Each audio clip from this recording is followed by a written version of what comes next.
My name is Jackie Bonisteel and I'm an immigration lawyer.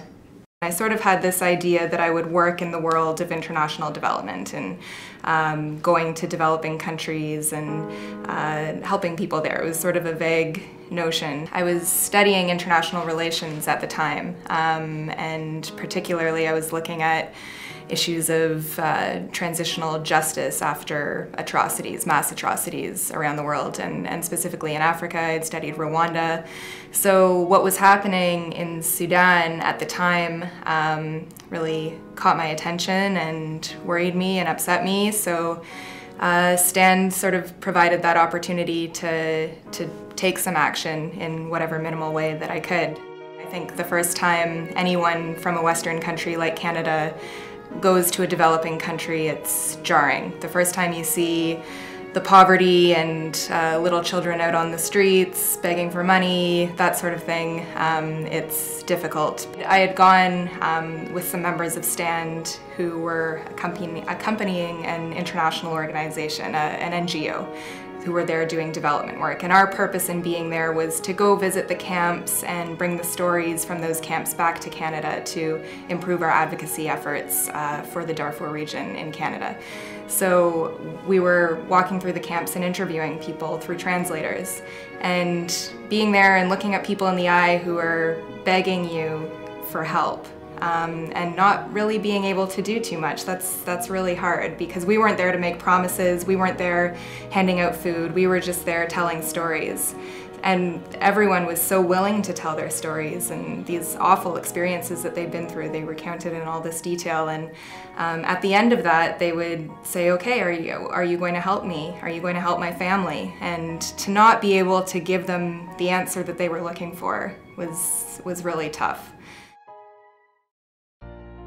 So I came back to Canada feeling like I'd learned a lot, my perspective had changed, but feeling upset because I didn't know exactly what I could do to help the people who I had met and who were now in my heart. The process became figuring out what I could do from here in Canada, and I'm very lucky because I've now found a job, a career where I can live in my hometown and still feel like I can make an impact internationally. For me, it was the only area of law that I can practice. I articled at a big firm, at the firm I'm at now, Purley Robertson, and it's a big firm with lots of different practice areas, and as an articling student you go through all the different ones. And with respect to all my fellow lawyers, the only thing that I had interest in, that I could see myself doing, was immigration law. I need an area that was international. That's what really interests me about immigration law. I'm working with people from all over the world, working on issues that I think are relevant and important. And it's a good fit for me, and I think it's the only one for me. I am a good refugee lawyer is because I care. I wouldn't be a good personal injury lawyer because I listen to those stories and I think my eyes kind of glaze over. But when I listen to a refugee's story, I find it so interesting and so compelling. And once I get to know my clients, I start to really believe in their cases. So I'm willing to do whatever it takes to help them make the best case possible.